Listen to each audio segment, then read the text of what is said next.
Can you tell us about old girl that sung the hook for Thuggish, Ruggish, Bone? Her voice set the perfect tone for that song, and I don't know if the song would have been as popular without her. SHATASHA? Yeah, SHATASHA. Man, that's the homegirl, man. You know, it's crazy how we even how she even got on the song. Like we was actually at the studio recording the song. We were out in Hawthorne, and we was out there, and we was actually standing outside like smoking Black and Miles, and she was walking down the street, and she was like, "What's that place inside there?" We was like, "That's a recording studio." She was like, "Oh, I can sing," and she just started. We was like, "Okay, if you can sing this," and then she started singing the hook to Thuggish, Ruggish, Bone, and we was like, "Yo, come inside here and do this." And Easy was he was in there in the studio, and he's just like, "Who the fuck is this? Who the fuck is this? Why bring this bitch up in here like that?" We listen to her sing, bro. Listen to her.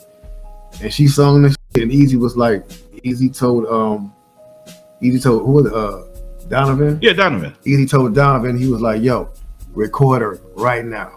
And she went in the booth and recorded, and that's how we met her, and that's how we got the hook. It's the Thuggish, Ruggish, Bone. It's the Thuggish, Ruggish, Bone. So even my dog's barking in the background. I know my voice isn't as beautiful as SHATASHA, but come on, man. You know SHATASHA set that song off. I don't think Thuggish, Ruggish, Bone would have been as popular if she was not on the song. SHATASHA Williams, beautiful voice. Never heard much from her after that, unfortunately. But that song is going to go down in history as one of the greatest debut songs for a group ever. Bone Thugs and Harmony. The song opens up with Reverend Calvin Butts saying, "We're not against rap. We're not against rappers. But we are against those thugs." Doo-doo-doo. And then SHATASHA with her, "It's the Thuggish, Ruggish, Bone." Man, and that beat just dropping like, dang. Was that DJ Unique on the beat? I don't have my notes in front of me, so I can't tell you, but I think that might have been DJ Unique. I could be wrong, but DJ Unique did do a lot of tracks for Bone Thugs and Harmony, and they were like peanut butter and jelly. Bone Thugs and Unique.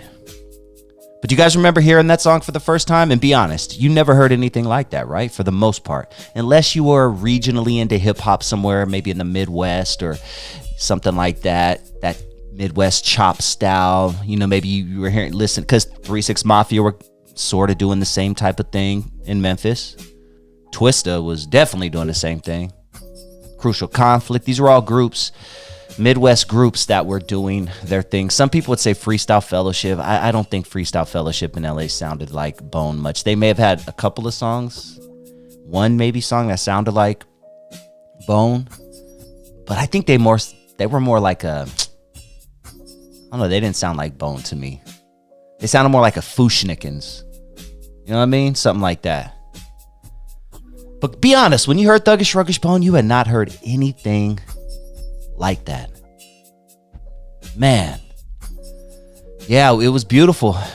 And I knew that this was going to be a group that I followed for a long time.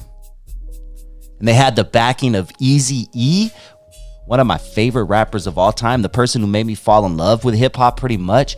You know, at that point when NWA came out, I had heard Fat Boys, I'd heard Run DMC, I'd heard LL Cool J. But when I heard Eazy-E on Boys in the Hood, I was like, I need more of this hip-hop thing. And that opened the floodgates, and that led to me I need hip-hop. Wherever I could find rap music, I'm looking for it on the radio, on TV, and magazines. I need to know about this thing called hip-hop. And Eazy-E was one of the first, if not the first. No, he was the first person that made me want to explore hip-hop. That led to me being introduced to the likes of the Ghetto Boys. Yeah, Ghetto Boys was one of my early tapes that I had. When that Minds Playing Tricks on Me came out, oh man, forget about it. These were my early years. So for Bone Thugs and Harmony to be backed by Easy motherfucking E, one of the GOATs. Even at that time, I knew Eazy was a GOAT. When Bone Thugs was out, Eazy was a boss. There weren't too many bosses like Eazy. There weren't too many black people running record labels, hip-hop labels like Eazy. Eazy came before Suge and all of these guys. So he was a boss that people were looking up to, man. So when he introduced the world to Bone Thugs and Harmony, I knew this was going to be a group that I follow forever. And that led me to buying a lot of their solo projects. Flesh and Bone, dope solo project. If you haven't checked out Flesh and Bone's solo project, it's a truly humble, united, gathering souls. He has a song with Montel Jordan. I mean, dude was sick. Flesh and Bone was sick. KRAYZIE released solo joints. Busy released solo joints. Lazy. But Wish never did, which was very interesting to me. Wish never did. Still waiting for that Wish solo album, man.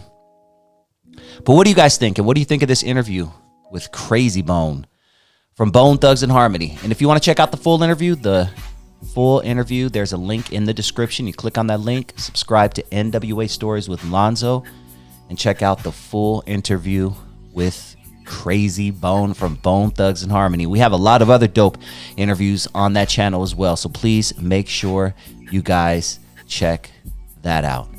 And please make sure you hit that like button if you have not already. And if this is your first time joining the channel and you like what you hear, please hit that subscribe button. And if you appreciated this video, you just might enjoy this bonus clip I'm about to play for you right now. Drex the Joint out of Santa Ana, California, has caught some heat recently. He is a Mexican rapper, but what makes him different from other Mexican rappers is he is actually Afro-Latino. You may or may not know that there is a segment of people in Mexico that look black, just straight up black. And that is Drex the Joint. Pretty good rapper, actually. Not a bad rapper. But he's catching some slack, and I've talked about this in the past, but we're going to keep it going tonight because I have something new to share with you. But he's catching a lot of flack because he was on his live with a bunch of Hispanic, Latino homies behind him. And one of them dropped the N-word with a hard ER. So he's been getting a lot of slack for that. People are calling for boycotts and things like that. They're not too excited that this guy who appears at face value to be black has allowed his homies behind him to drop the N-word with the hard ER. My video response, and I did a video to this just about 24 hours ago. My video response was, we should definitely be as upset or treat it the same, because the irony of this whole thing is, yes, they did drop the N-word. One of them did drop the N-word with the hard ER, but what we're not focusing on is that there were about 70 uses of the word nigga with an A. With an A. But everyone's okay with that. Everyone's cool with that. And I don't like the word at all, period, for reasons just like this, because people out there like to nitpick certain stuff, but you fail to look at the bigger problem, which the bigger problem is we as black folks call each other that word as a term of endearment.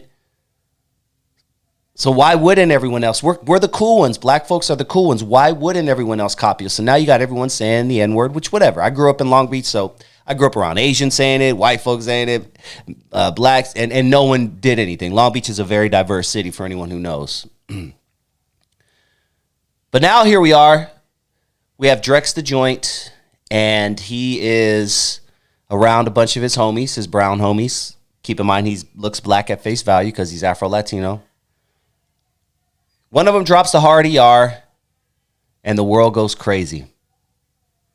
Well, I discussed this with my co-host Alonzo Williams yesterday, and here's his response. Here comes the problem. As long as there was the GA, it's a term of endearment. My whole thing was, if we're going to make this word something that is a term of endearment, it has to be universal. It has to be universal. That means that anybody can say it without threat of ass whooping. Okay? Do you want that kind of comfort, though?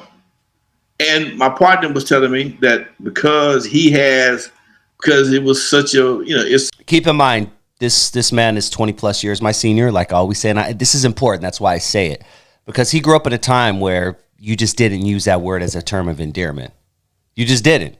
It was seen as, oh, that dude's a piece of trash. He's a piece of trash N-word. And believe me, black folks were throwing it around just as much as white folks were. Such a word, if not more. Negative word directed toward. But in a negative way, not as a term of endearment. That's my N-word. I love my N-word. I'll ride and die for my N-word. No. We were like, nah, stay far away from that N-word. He is going to ruin your life.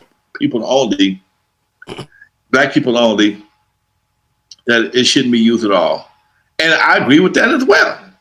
If you start letting them play with it, they're going to start tricking up and they're going to start playing games. Next thing you're going to know, give them an inch, they're going to take them out. And that's the problem that we have with that word right there. Now people in crossed over. It's in everybody's records. You got all races saying it. But if the one, if a white man said, it's grounds for a meeting in HR or ass whooping. How ironic is that, huh? We allowed all of this, but it's certain boundaries and red tape here, and you can't say it. And this, and we just need to get rid of that word. Black folk need to get rid of that word. If we stop saying that word tomorrow, everyone would stop saying it. The only reason people say it is because we say it, and we're the cool ones. So let's keep it real. We are the cool ones. From the fashion to the dance to the music to everything. We're the cool ones. Let's keep it real. And it's crazy that we still allow this word in 2025. But what do you think? Comment down below about everything. About the Drex the Joint situation. I would love to hear your thoughts on that. Do you think it's okay for other races to say the N-word as long as it's with an A and not with an ER? Comment down below. I definitely would love your opinion. And before you head out, please hit that like button if you haven't already. And if this is your first time joining the channel and you like what you hear, please hit that subscribe button. I'll talk to you soon. Peace.